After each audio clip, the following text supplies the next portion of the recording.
the stagecoach lurched to a stop in a cloud of dust, and Eleanor Hartwell pressed her gloved hand against the window, her heart hammering beneath her worn corset. 3 months of letters had brought her to this moment, to Redemption Creek, Montana Territory, to marry a man named James Calloway, who described himself as a simple farmer seeking companionship. She'd imagined a modest homestead, a gentle man with dirt under his fingernails, perhaps a one-room cabin where she'd finally be safe from her stepfather's fists and her mother's indifference. What she hadn't imagined was the town sprawling before her, a thriving settlement with a 2-story hotel, a whitewashed church, and more storefronts than she could count. And she certainly hadn't imagined the man now striding toward the stagecoach, his black Stetson casting a shadow across a face that could have been carved from the surrounding mountains. He wore a tailored vest over a crisp white shirt, leather boots polished to a shine, and a gun belt that spoke of a man comfortable with danger. This was no simple farmer. Before you continue with Eleanor's journey, I'd love to ask a small favor. If you're enjoying this story, please take a moment to subscribe to the channel and leave a like on this video. It truly means the world to us and motivates us to bring you more quality content like this. Your support helps us continue sharing these tales from the Wild West. Thank you. The driver opened the door, and Eleanor gathered what remained of her courage along with her single carpet bag. Her traveling dress was 2 years out of fashion. The hem, mended so many times the original stitching had vanished beneath her inexpert needlework. She stepped down onto the wooden platform, her legs trembling from more than the journey. "Miss Hartwell?" The man's voice was deep, textured like whiskey over gravel. Up close, he was even more imposing, easily 6 feet tall, with shoulders broad enough to block out the afternoon sun. His eyes were the color of storm clouds, and a thin scar traced his left jawline from ear to chin. He couldn't have been more than 33, but those eyes held the weight of someone who'd lived several lifetimes. "Mr. Calloway?" Her voice came out smaller than she'd intended. Something flickered across his face, regret perhaps, or guilt. He removed his hat, revealing dark hair threaded with premature silver at the temples. "Yes, ma'am. I apologize for the misrepresentation. May I take your bag?" Eleanor clutched her carpet bag tighter. Everything she owned was inside it. 3 dresses, her mother's Bible, daguerreotype of her younger sister, who died of scarlet fever.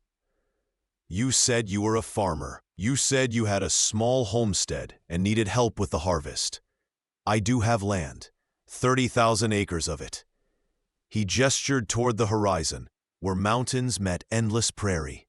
"The Calloway Ranch, largest cattle operation in the territory." The world tilted slightly. Eleanor had agreed to marry a poor man because poor men needed wives, not decorations. Poor men couldn't afford to be particular or cruel. But wealthy men? Wealthy men were like her stepfather. Men who believed their money entitled them to whatever they wanted, including the breaking of spirits. "I should go back." She turned toward the stagecoach, but the driver was already pulling away, the thunder of hooves fading into the distance. "Please." James Calloway's hand hovered near her elbow without touching. "Let me explain. I'll pay for your return ticket if you decide to leave. But at least hear me out over supper. You've traveled 800 miles. Surely you're hungry." Eleanor's stomach chose that moment to growl audibly. She hadn't eaten since yesterday's stale bread in Cheyenne, having spent her last coins on that meal. Pride warred with practicality, and practicality won. She was exhausted, hungry, and stranded. "One meal, then I decide." The hotel restaurant was finer than any establishment she'd ever entered. Crystal chandeliers caught the evening light, and the scent of roasted beef made her dizzy with hunger. Other diners glanced their way, a few women whispering behind their fans, men nodding respectfully to James. He guided her to a corner table, with a view of the mountains turning purple in the dusk. "Order anything you like," he said, sliding the menu toward her. Eleanor scanned the prices and felt her face flush. The cheapest item cost more than she'd earned in a week at the textile mill back in Boston. "I'm not hungry, Miss Hartwell." His voice was gentle but firm. "When's the last time you had a proper meal?" She met his eyes, those storm gray eyes that seemed to see straight through her careful facades. "That's none of your concern, Mr. Calloway. It is if you're going to faint in my presence." He signaled the waiter.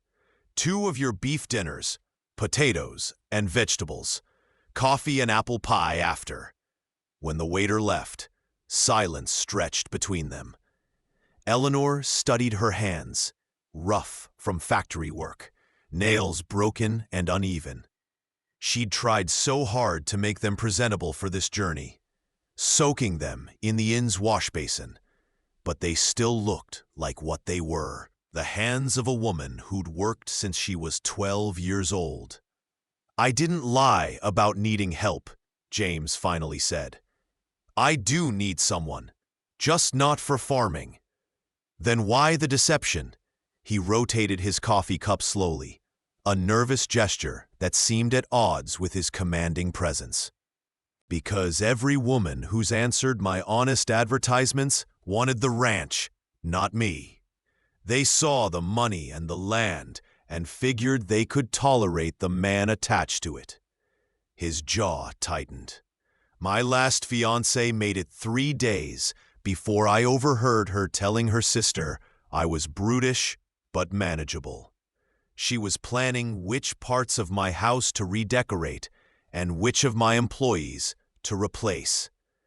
Eleanor absorbed this, watching the play of emotions across his scarred face. "So you thought you'd trick someone instead? Make them believe they were marrying a poor farmer? Then reveal the truth once they'd traveled too far to turn back? When you say it like that, it sounds worse than it was in my head." A wry smile tugged at his mouth. "I wanted someone who'd choose me for me. Someone willing to work alongside a struggling farmer would be the kind of woman who'd value character over comfort." "That's still manipulation, Mr. Calloway." "You're right. It is." He looked at her directly, unflinching. "Which is why you're free to leave. I'll give you money for the return journey and enough extra to get you settled wherever you choose to go. No strings attached." The food arrived, and Eleanor tried to eat slowly, with dignity. But the beef was tender as butter, the potatoes creamy with real butter and herbs she couldn't name. She hadn't tasted food like this in years, not since before her father died and left them destitute. "Why did you agree to come?" James asked, cutting his own beef, but barely eating. "A woman like you could have found a husband in Boston." "A woman like me?" Eleanor set down her fork carefully. "You mean poor, working class, slightly too old at 25 to be considered a prime choice?" "I meant beautiful, intelligent, and clearly educated despite your circumstances." His voice was matter-of-fact, as if he were commenting on the weather. "Your letters showed wit and learning. You quoted Shakespeare and made a pun in Latin. That's not common." Eleanor felt heat creep up her neck. "My father was a school teacher before he died. He educated my sister and me, the same as he would have educated sons." She paused, the old grief tightening her throat. "After he passed, my mother remarried quickly. Her new husband didn't believe in women wasting their time with books." Didn't believe or didn't want you educated enough to question him?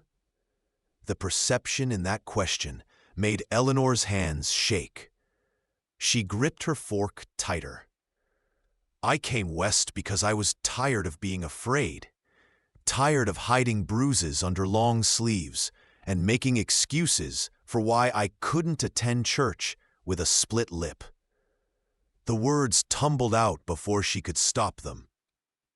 Your letters were kind. You wrote about the land and the sky and the silence of snow falling. You sounded like someone who noticed beauty, and I thought. She stopped, unable to finish. You thought a man who noticed beauty wouldn't create ugliness. James's voice had gone rough. Miss Hartwell, I give you my word. I would die before I raised a hand to you or any woman. My father beat my mother until her spirit broke, and I swore I'd never become him. He touched the scar on his jaw. This was from stopping him the last time. I was 16. He drew on me, and I was faster. Eleanor's breath caught. You killed your own father? I shot the gun from his hand, took my mother and sisters and left that same night. His eyes held old pain, old fury, carefully banked. Built the ranch from nothing so they'd never depend on a man's mercy again. My sisters are both married now to good men.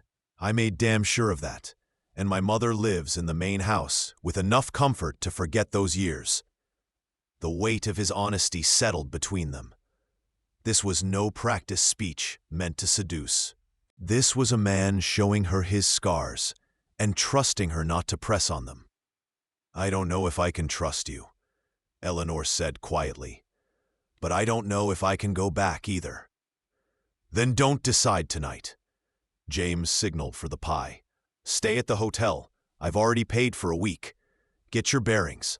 Meet some of the town folks. If you decide to leave, I'll keep my promise about the money. If you decide to stay. He paused, something vulnerable crossing his features. Then we'll figure it out together. The apple pie was still warm, the crust flaking at the touch of her fork.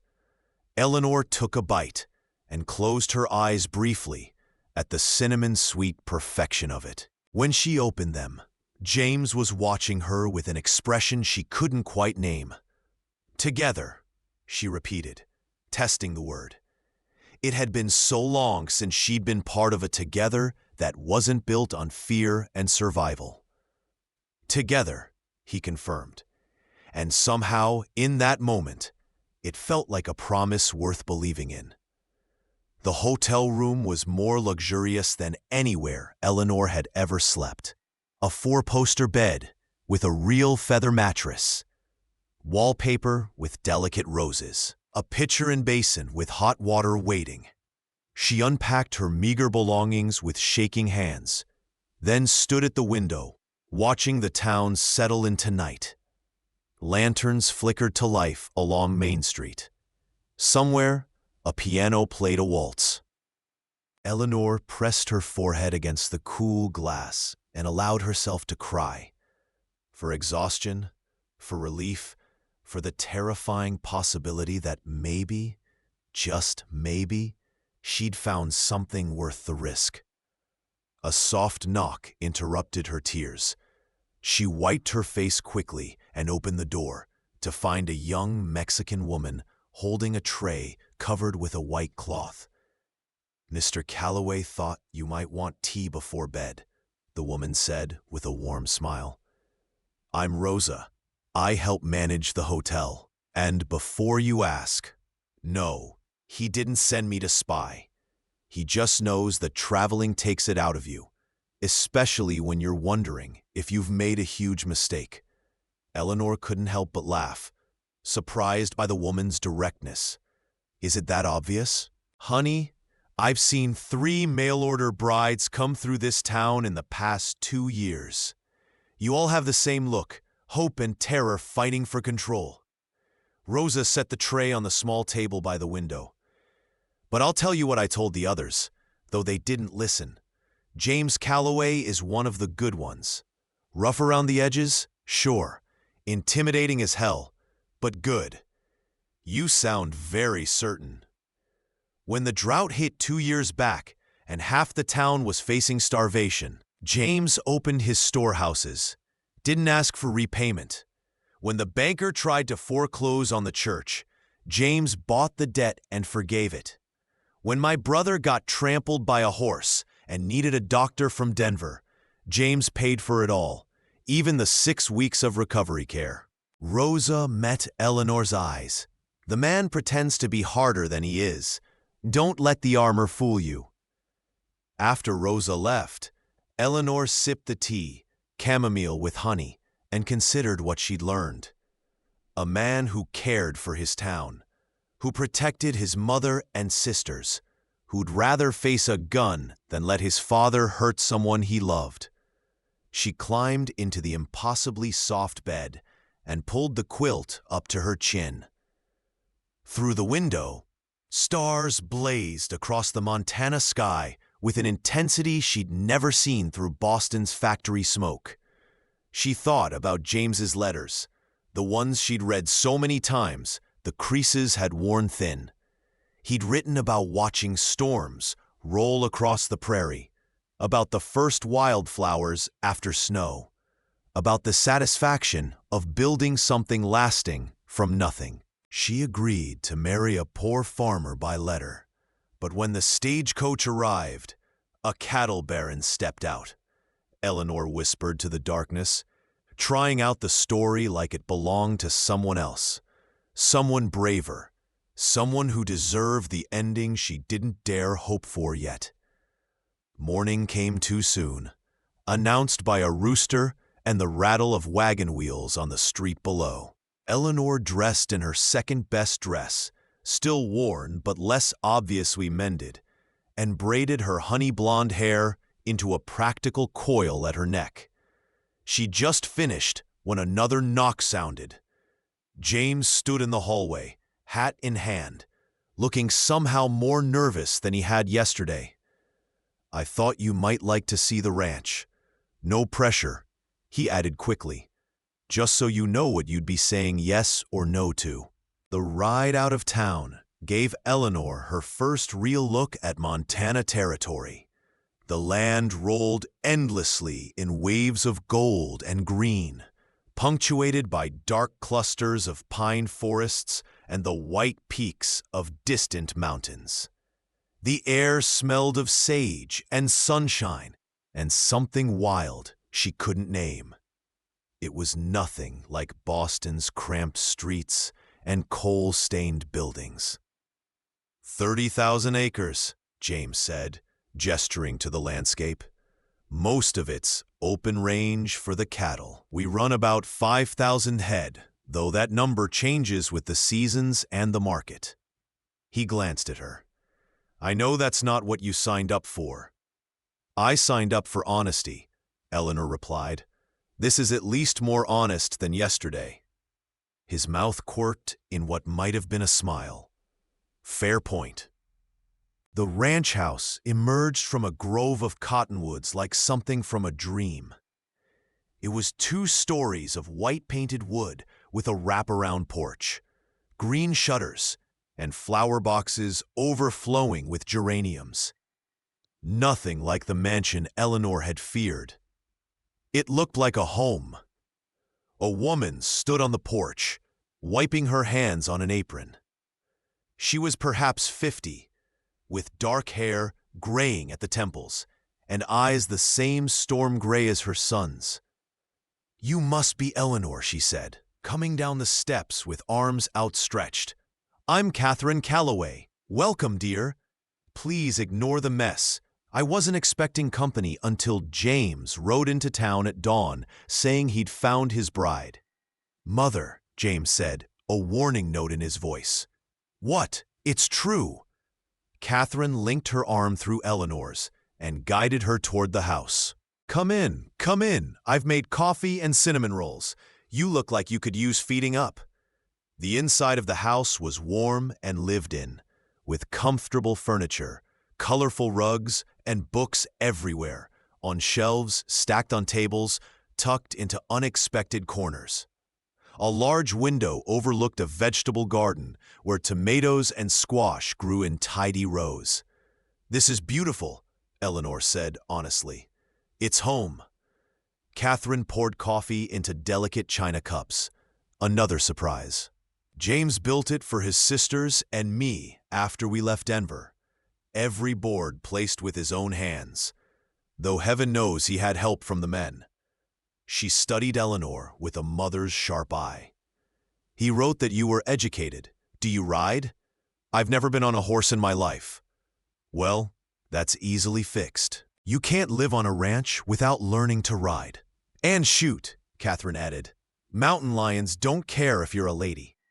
Eleanor felt a laugh bubble up despite herself. "You're very different from what I expected." "Because I'm not a broken woman?" Catherine's voice was gentle but firm. "James told you about his father, I assume. What he probably didn't tell you is that leaving was the best thing that ever happened to me. I got my life back, my voice back." She covered Eleanor's hand with her own. "A bad man tried to destroy me. A good man helped me rebuild. I know the difference between the two, and so do you, or you wouldn't have run from Boston." Tears pricked Eleanor's eyes. She blinked them back furiously. "Oh, honey," Catherine squeezed her hand. "You're safe here. We'll give you time to figure out what you want.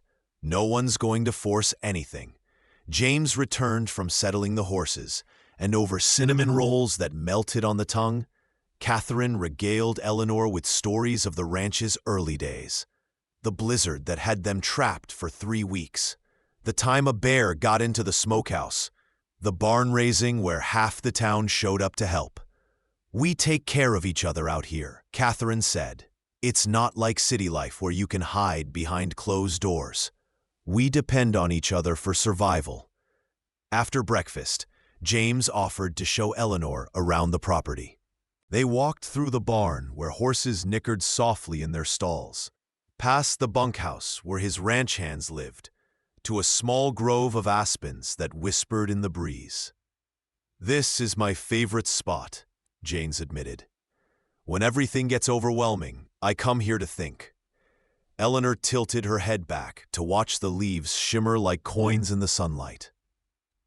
"It's peaceful. You could have space like this, your own place to breathe." He turned to face her, his expression serious. "I know I complicated things by not being honest from the start, but I meant what I said in my letters, Eleanor. I'm looking for a partner, not a possession. Someone who wants to build something real." "What if I'm not who you imagined?" The question escaped before Eleanor could stop it. "What if I'm disappointing in person?" "Disappointing?" James looked genuinely confused. "You traveled 800 miles on faith alone. You walked into a strange town to meet a stranger, knowing you had no way back if things went wrong. You've survived things that would break most people, and you're still standing here asking questions instead of just accepting whatever I offer." He shook his head. "Eleanor, you're the bravest person I've ever met." No one had ever called her brave before. Stubborn, yes. Foolish, certainly. But brave? That was new. "I need time," she said finally. "To think, to decide without feeling pressured." "Take all the time you need." James's voice was steady. "The offer stands. Stay in town, get to know people, see if this life could work for you. No strings attached." Eleanor spent the next week in a strange limbo between her old life and a possible new one. She helped at the church's charity kitchen, where she met miners' wives and shopkeepers who welcomed her without judgment. She visited the general store, where the owner's daughter taught her about the different fabrics available on the frontier. She attended a dance at the town hall, where cowboys spun ranchers' daughters around the floor, while a fiddle band played. And every afternoon, James appeared to take her on a new adventure. He taught her to ride on a gentle mare named Daisy, steadying her with patient hands when she wobbled in the saddle. He showed her how to identify edible plants versus poisonous ones. He took her to a hidden valley where wild horses ran free, their manes streaming like flags in the wind. "Why horses?" Eleanor asked as they watched the herd thunder across the grass. "Because they're survivors," James said quietly. "They adapt to harsh conditions. They protect their own. And they're beautiful, even when they're battle-scarred." He looked at her, and Eleanor understood he wasn't just talking about horses anymore. On the 8th day, Eleanor woke to the sound of shouting in the street. She rushed to the window to see a group of riders in front of the hotel, rough men with hard eyes and guns slung low on their hips. The leader was dismounting, his gaze fixed on the hotel entrance. Eleanor's blood turned to ice. She recognized that cruel mouth, those calculating eyes. Marcus Hartwell, her stepfather, had found her. She was halfway to the door, thinking only of escape, when James appeared at the top of the stairs. He must have seen the terror on her face, because he immediately stepped between her and the staircase. "Eleanor, who are they?" "My stepfather." Her voice came out as barely a whisper. "He's come to take me back." James's expression went cold and hard as Montana winter. "Over my dead body." "You don't understand. Marcus doesn't take no for an answer. He'll hurt you. Eleanor." James gripped her shoulders gently, forcing her to meet his eyes. "I need you to trust me. Can you do that?" She couldn't speak, could only nod. "Good. Stay here." James descended the stairs with the calm, measured pace of a man walking into a gunfight. Eleanor crept to the top of the staircase, staying hidden but close enough to hear. Marcus Hartwell stood in the hotel lobby, flanked by 3 hired guns. He was a barrel-chested man in his 50s, with silver-streaked black hair and the bearing of someone accustomed to intimidating others. "I'm here for my daughter," Marcus announced loudly enough for everyone in the hotel to hear. "Eleanor Hartwell. She ran away from home, and I've come to collect her." "Stepdaughter," James corrected, his voice carrying an edge like sharpened steel. "And she's not your property to collect." Marcus's eyes narrowed. "And who might you be?" "James Calloway, owner of the Calloway Ranch and Eleanor's fiancé." A lie came out smooth as whiskey. "She came here to marry me, which makes her my responsibility now, not yours." "Fiancé?" Marcus laughed, but there was no humor in it. "She's a lying thief who stole money from my household before she ran. I'm taking her back to face justice." "That's a lie," Eleanor said, finding her voice. She descended the stairs, her legs shaking but her spine straight. "I never stole anything. I saved every penny from my factory wages for a year to pay for that Stagecoach ticket." "Eleanor, don't!" James tried to step in front of her, but she sidestepped him. "No, I'm done hiding." She faced Marcus directly, even though everything in her screamed to run. "You took my father's inheritance and spent it on gambling and whiskey. You sold my mother's jewelry without her permission. You controlled every aspect of our lives, and when I finally got brave enough to leave, you couldn't stand the idea that someone defied you." Marcus's face purpled with rage. "You ungrateful little—" "Watch your mouth." James' hand moved to his gun belt, the motion casual but unmistakable. The tension in the room ratcheted up instantly. Marcus's hired guns shifted their weight, hands hovering near their weapons. The hotel clerk dove behind the desk. Eleanor's heart hammered so hard she thought it might crack her ribs. "You threatening me, boy?" Marcus sneered. "Just giving you some advice." James's voice was conversational, but Eleanor saw the dangerous stillness in his posture, the stance of a predator deciding whether to strike. Eleanor is under my protection now. That means if you lay a hand on her, you'll answer to me. And if you're thinking your 3 boys there give you an advantage, let me remind you that I have 30 ranch hands within shouting distance, most of whom are former soldiers who get bored easily and would love an excuse to practice their shooting. As if summoned, the hotel door opened. 5 cowboys entered, flanking James. Eleanor recognized them from her visits to the ranch. Hard men with weathered faces and guns worn from use. They said nothing, just stood there with arms crossed, a silent wall of support. Marcus's confidence wavered. He was a bully, Eleanor realized, and bullies only fought when they were certain of winning. "This isn't over," Marcus spat. "She's my daughter. Stepdaughter," James repeated, "and she's of legal age to make her own choices. You have no claim on her, legal or otherwise. Now I suggest you and your friends ride out of Redemption Creek before the sheriff gets involved." He smiled, but it was all teeth and no warmth. "I hear attempted kidnapping is a hanging offense in Montana territory." The standoff lasted another long moment before Marcus jerked his head at his men. "Let's go. She ain't worth the trouble anyway." But as they turned to leave, Marcus caught Eleanor's eye. "Your mother's going to be heartbroken," he said, injecting just enough wounded hurt into his voice to make it a barb designed to twist. Eleanor felt the old guilt rise up, the trained response of a woman conditioned to believe she was responsible for everyone else's happiness. Then James's hand found the small of her back, steady and warm, and she remembered. She wasn't that girl anymore. "My mother made her choice when she married you and let you treat me like a servant," Eleanor said clearly. "I'm making mine now."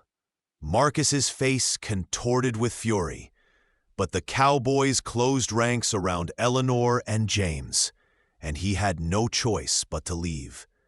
The moment the door closed behind them, Eleanor's knees buckled. James caught her, his arms strong and sure around her waist. "I've got you," he murmured. "I've got you." Eleanor buried her face against his chest and shook. Not from cold or fear anymore, but from the sheer relief of not being alone, of having someone stand between her and danger without asking what she could offer in return. "Thank you," she whispered when she could finally speak again. "Always." James's voice was rough with emotion. "You never have to face him again, Eleanor. I promise you that." The hotel owner brought brandy, and the cowboys drifted away after Rosa confirmed the threat had left town. James guided Eleanor to a chair and pressed the glass into her hands. "Drink. It'll help with the shakes." Eleanor obeyed, coughing as the liquid burned down her throat. "You called yourself my fiancé." "I did."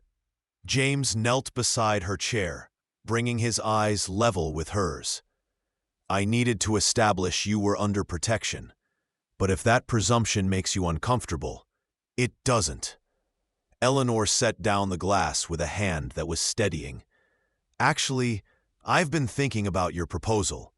If it's still open." Something flared in James's eyes, hope, fierce and bright. "It is. Then my answer is yes." Eleanor reached out to touch the scar on his jaw, that evidence of his courage. "Not because you saved me just now, though that certainly didn't hurt, but because over the past week, you've shown me what real partnership looks like. You've been patient and kind and honest, even when that honesty made you vulnerable. You've given me space to heal, while also showing me I don't have to heal alone." Her voice cracked slightly. "I want to build something real with you, James Calloway, if you'll still have me." James caught her hand, pressing a kiss to her palm that made her breath catch. "Eleanor Hartwell, I'd be honored to marry you. And not because of some letters or an agreement. Because you're strong and smart and brave enough to choose your own future. Because when I'm with you, I feel like I can be myself. Not the ranch owner, not the protector. Just me." "Just you is more than enough," Eleanor whispered. He stood, drawing her up with him, and for the first time, they stood toe-to-toe, with nothing between them but possibility. "I should warn you," James said, his voice dropping lower. "I've never done this before. Courting, I mean. I'll probably mess it up. Good thing I've never been courted before either." Eleanor smiled, surprising herself with the steadiness of it. "We can figure it out together." "Together," James agreed, and then he was cupping her face with work-roughened hands, tilting her chin up. "May I kiss you?" Eleanor's answer was to rise on her toes and close the distance between them. The kiss started gentle, tentative, almost shy.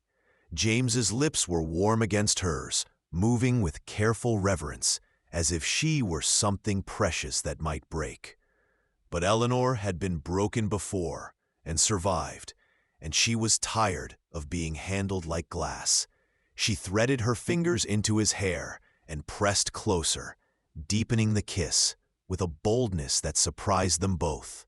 James made a sound low in his throat and wrapped his arms around her waist, pulling her flush against him. The kiss turned heated, hungry, a year of loneliness and longing pouring out of both of them. Eleanor felt his heart hammering against her chest, matching the frantic pace of her own. When they finally broke apart, both breathing hard, James rested his forehead against hers. "We should probably slow down," he said, though his hands hadn't left her waist. "Probably," Eleanor agreed, making no move to step back. They stood there for a long moment, just breathing the same air, before James reluctantly released her. "Let me do this right," he said. "Let me court you properly. Dinners and dances and long rides. All the things I should have done before proposing in a panic." Eleanor laughed, a real laugh that felt like freedom. "You can court me all you want, James Calloway, but my answer isn't going to change." The wedding took place 3 weeks later in the whitewashed church at the center of town. Eleanor wore a dress that Catherine and the other ranch women had made. Ivory silk with lace at the collar and cuffs, fitted at the waist and falling in soft folds to the floor. Her hair was swept up with wildflowers woven through the curls. James stood at the altar in a black suit that emphasized his broad shoulders, his hair slicked back, that scar on his jaw visible for all to see. When Eleanor started down the aisle, on Catherine's arm, her own mother hadn't responded to her letter. James's face transformed. The hardness melted away, leaving only wonder. "You're beautiful," he breathed when she reached him. "You're not so bad yourself," Eleanor replied, and his answering smile made her heart flip in her chest. The minister kept the ceremony short, sensing the couple's impatience. When he finally said, "You may kiss your bride," James swept Eleanor into his arms and kissed her with such thorough enthusiasm that the congregation burst into applause and wolf whistles. The celebration afterward filled the town square. There was music and dancing, tables laden with food, and enough goodwill to fill the Montana sky.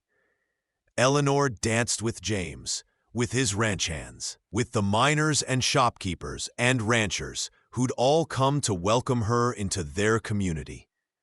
As the sun set and the lanterns were lit, James pulled her away from the crowd to the edge of the festivities.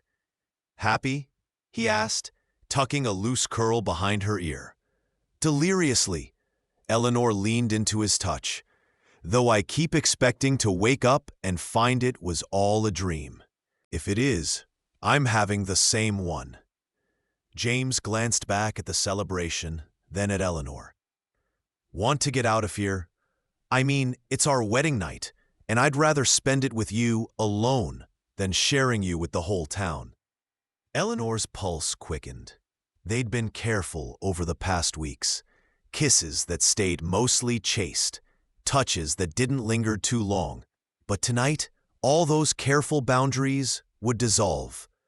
"I'd like that," she said, and hoped her voice didn't betray how nervous she was.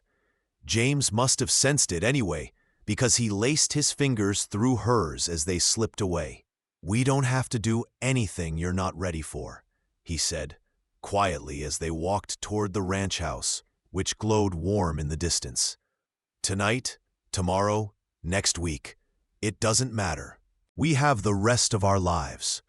"I want to," Eleanor said quickly. I've never—" "Neither have I." Eleanor stopped walking and stared at him. "But you're—" She gestured vaguely at his physique, his confidence, the way women's eyes followed him around town. James rubbed the back of his neck, suddenly looking awkward. "I was too busy building the ranch and taking care of my family. And after my last fiancé, I didn't trust easily." He met her eyes. "I wanted my first time to matter, to be with someone who saw me, not just the land and the money." Eleanor's nervousness eased, replaced by a warmth that had nothing to do with the summer night. "Then we'll figure it out together." The ranch house was quiet, Catherine having tactfully decided to spend the night in town. James lit lamps as they moved through the rooms, the soft glow creating pockets of intimacy. When they reached the bedroom, his bedroom, now theirs, Eleanor's breath caught. The space was simply furnished, but clean, with a large bed covered in a quilt Catherine had made. Someone had scattered rose petals across the covers and left a bottle of wine with 2 glasses on the nightstand. "Mother's idea," James said, sounding embarrassed. "She said every bride deserves romance." Eleanor turned to face him, taking in the nervous set of his shoulders, the careful distance he was maintaining. This man who'd faced down her stepfather without flinching was terrified of moving too fast and scaring her. She closed the distance between them and began unbuttoning his vest with steady fingers. "James?" "Yes." His voice had gone husky. "Stop thinking so hard. I trust you." Those 3 words seemed to unlock something in him. His hands came up to cradle her face, and he kissed her with a reverence that made her eyes sting with tears. Slowly, carefully, they helped each other out of their wedding clothes, each piece falling away like armor no longer needed. When they finally lay together under the quilt, skin against skin, James traced the faded bruises on Eleanor's arms, marks left by her stepfather that hadn't quite faded. "I see a woman worth saving," he said softly, repeating words from one of his early letters. Eleanor covered his hand with hers. "You're not property. You're a person," she replied, echoing what he'd said to her that first day. They made love slowly, awkwardly at first, 2 people learning each other's rhythms and responses. There were whispered instructions and nervous laughter when knees bumped or arms tangled. There was also breathless wonder at the discovery of pleasure freely given and received. "Go slow," Eleanor gasped at one point. "It hurts a little." James immediately stilled, his whole body tense with the effort of holding back. "Should I stop?" "No." Eleanor wrapped her legs around his waist, pulling him closer. "Just go slow." "I'll die before I hurt you," James breathed against her neck, and Eleanor believed him completely. Afterward, they lay tangled together, hearts slowing to a shared rhythm. James traced lazy patterns on Eleanor's shoulder, while she drew invisible designs on his chest. "No regrets?" he asked. "Not a single one." Eleanor tilted her head up to kiss his jaw. "Though I should probably confess something." "Oh?" James raised an eyebrow, his expression lazy with satisfaction. "When I read your letters, I imagined what you'd look like. I pictured a man who was comfortable with himself, who'd worked hard and built something meaningful. Someone with kind eyes and strong hands." She smiled. "I definitely didn't picture someone this handsome, or this good at—" She blushed and waved a hand vaguely. James laughed, the sound rumbling through his chest. "Well, I imagined someone witty and educated, with a spine of steel. What I didn't imagine was how beautiful you'd be, or how just looking at you would make me feel like I'd been hit by lightning." They talked into the night, sharing stories and dreams and all the small details that turn strangers into partners. Eleanor learned that James sang off-key when he thought no one was listening, that he had a sweet tooth for his mother's apple pie, that he'd named every cow on his ranch even though the hands thought it was ridiculous. James learned that Eleanor could recite entire passages of Shakespeare from memory, that she'd once punched a factory foreman who'd grabbed another girl, that her dream was to open a school for children whose families couldn't afford education. "We could do that," James said suddenly. "Open a school on the ranch.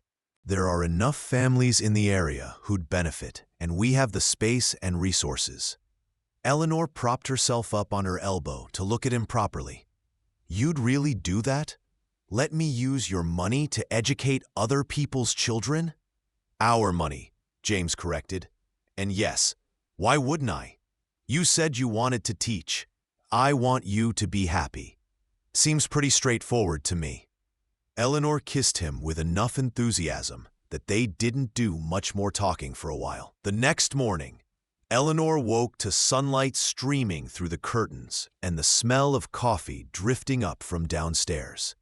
She stretched luxuriously in the big bed, every muscle pleasantly sore, before pulling on her nightgown and padding downstairs.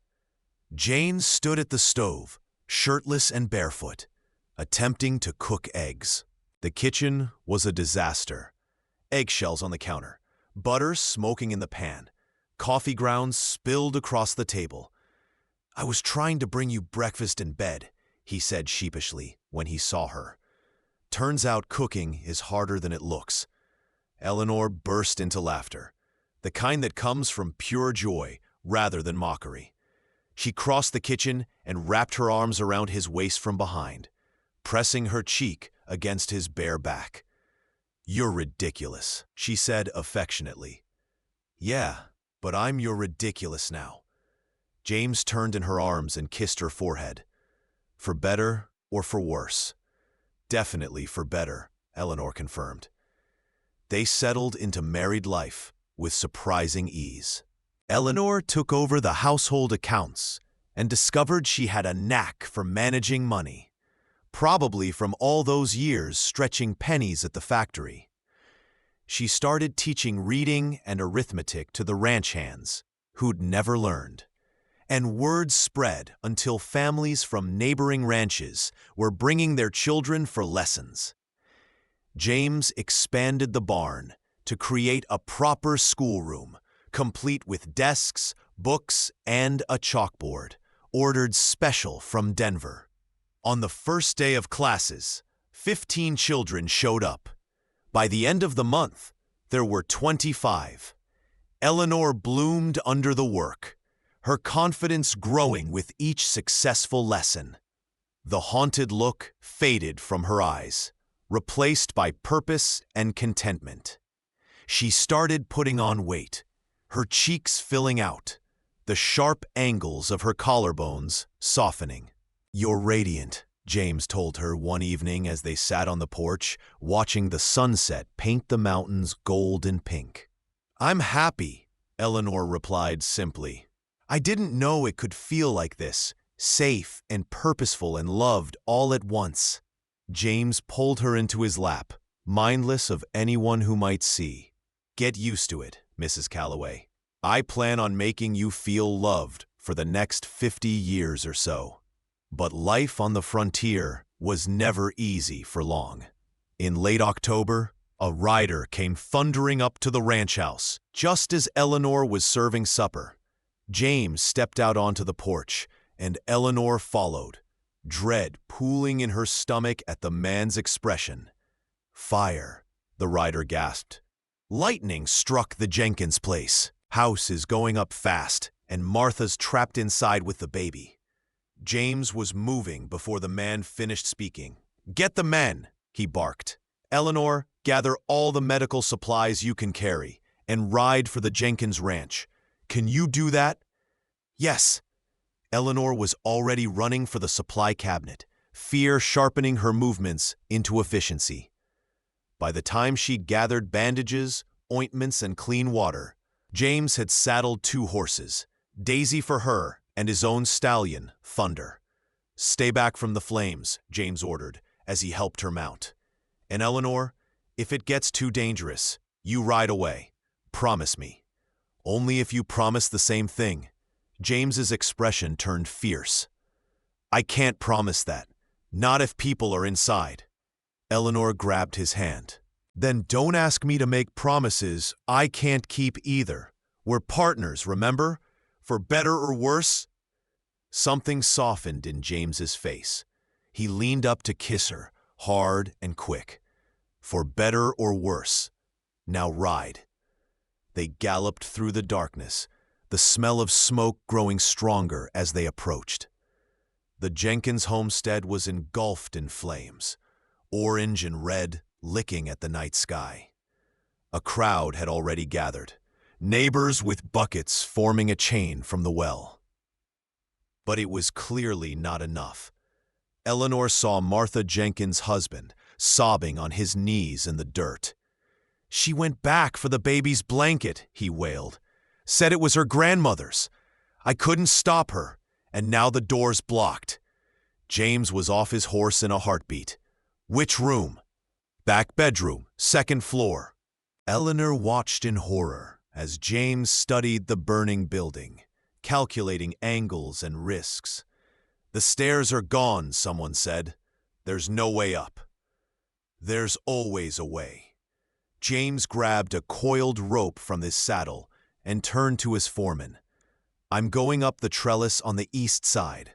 When I get Martha and the baby to the window, you catch them. Understand?" "James, no." Eleanor started forward, but he caught her shoulders. "I have to," he said simply. "Would you have me stand here and do nothing?" Eleanor looked into those storm-gray eyes and saw the truth. This was who James Calloway was at his core. A man who ran toward danger to protect others. The same man who'd stood between her and her stepfather. The same man who'd built this life to keep his family safe. "Come back to me," she ordered, her voice breaking. "Always." He kissed her once more, then turned and ran toward the burning house.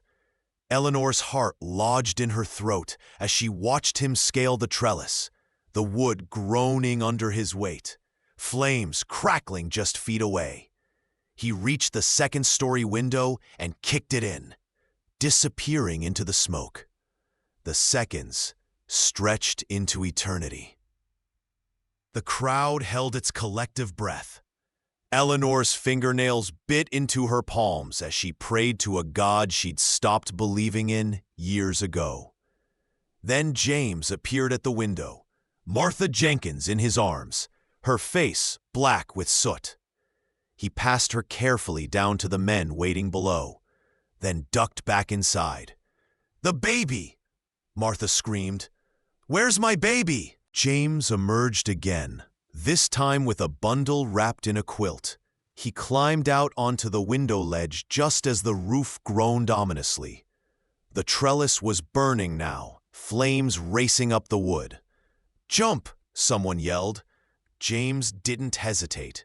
He leaped, cradling the baby against his chest, and hit the ground hard.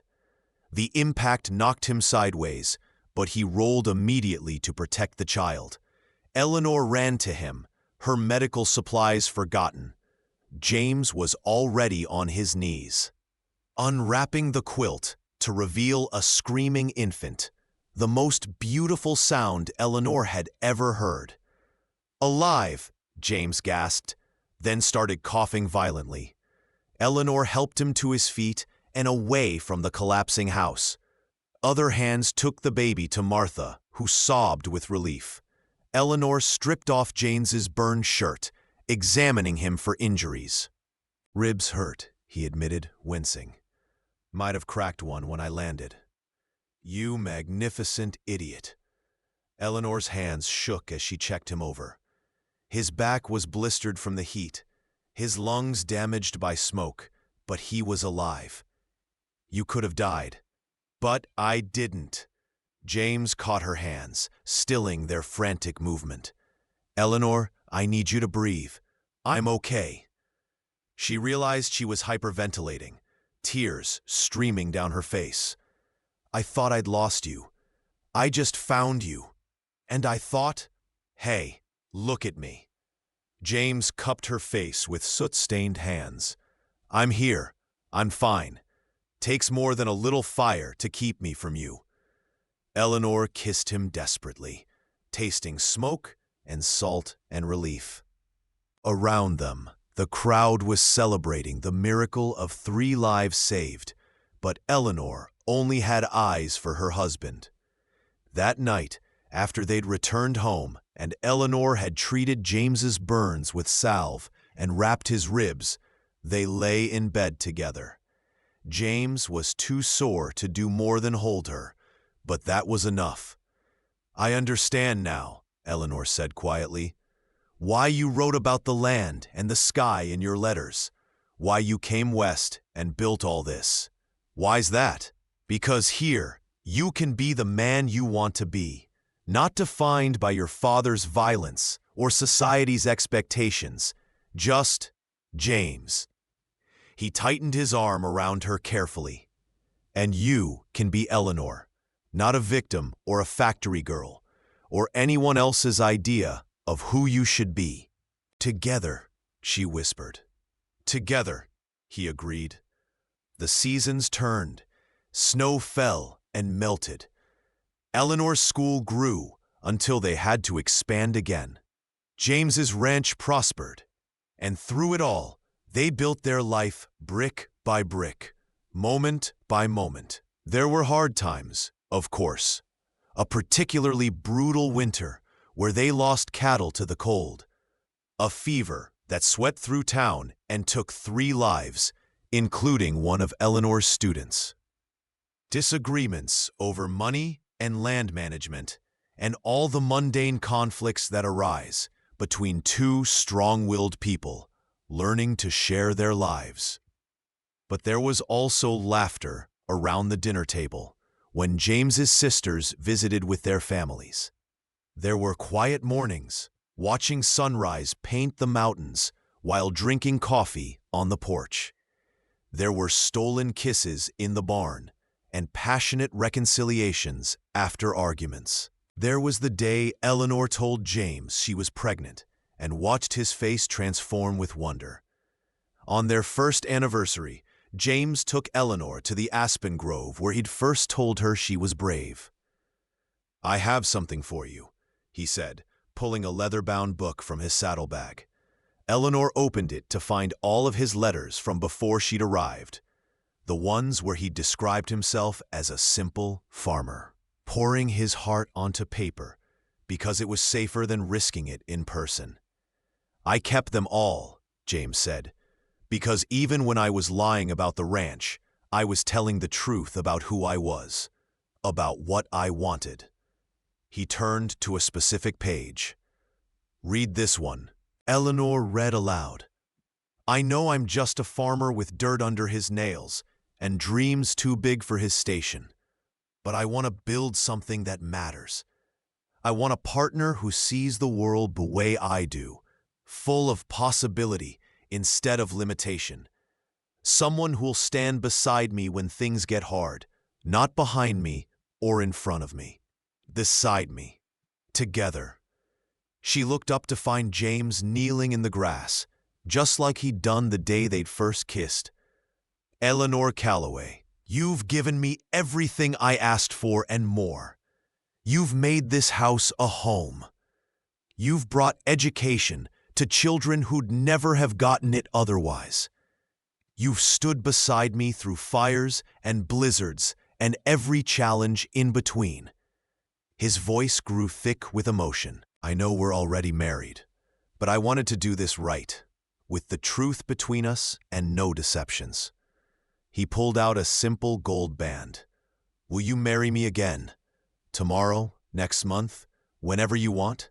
Just so I can stand up in front of everyone and tell them that you chose me, not my ranch or my money, but me. Eleanor dropped to her knees in front of him, tears streaming freely. Yes, 1,000 times yes. They held a second ceremony in the spring, this time with Eleanor's mother in attendance. The older woman had finally found the courage to leave Marcus Hartwell after Eleanor's letters described her new life. The wedding was smaller than the first, but no less meaningful. And when James slipped that gold band onto Eleanor's finger, every person there could see the truth shining between them. Years later, Eleanor would sit on that same porch with grandchildren at her feet, telling them the story of how she'd come west to marry a farmer and found a king instead. But Grandma, the youngest, would always ask, was he really a king? And Eleanor would smile, thinking of storm-gray eyes and calloused hands, and a man who'd built an empire just to keep his loved ones safe. No, sweetheart, he was something better. He was a good man who loved me for exactly who I was. And that's worth more than any crown. Thank you so much for listening to this story. I'd love to know where you're enjoying this tale from. Are you listening at home, during your commute, or perhaps while working? Please subscribe to the From Wild West channel and share your thoughts in the comments below. What did you think of Eleanor and James's journey? Your feedback means the world to us.